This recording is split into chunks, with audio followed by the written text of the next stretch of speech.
بسم اللہ الرحمن الرحیم۔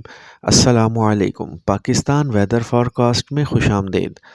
ناظرین، تازہ ترین رپورٹ کے مطابق ملک پاکستان کے بیشتر علاقوں میں موسم سرد اور خشک، جبکہ ملک کے وسطی جنوبی علاقوں میں بتدریج دھند میں کمی ہو رہی ہے۔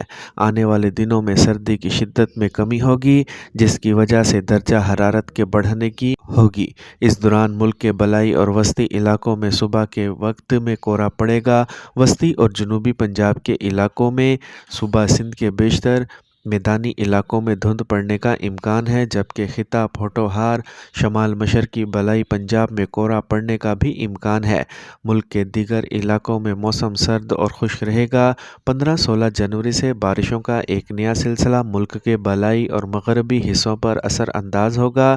اس کی وجہ سے KP کے بلوچستان، کشمیر اور گلگت بلتستان کے مختلف علاقوں میں مطلع ابر آلود رہنے کے علاوہ بعض مقامات پر بارش اور پہاڑوں پر برف باری کا سلسلہ شروع ہو جائے گا، جو کہ روزانہ کی بنیاد پر کمی بیشی کے ساتھ جاری رہے گا، اور اس سسٹم میں 20 سے 21 جنوری میں تیزی آئے گی، جس کی وجہ سے ملک کے وسطی بالائی علاقوں میں گرج چمک کے ساتھ بارش کا امکان ہے۔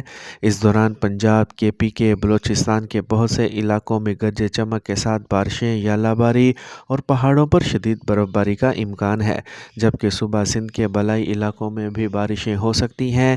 ان بارشوں کی وجہ سے سردی کی شدت میں اضافہ اور دھند میں بھی اضافہ ہوگا، اور فروری کے مہینے میں بارشوں کے لمبے چوڑے سلسلے ہوں گے۔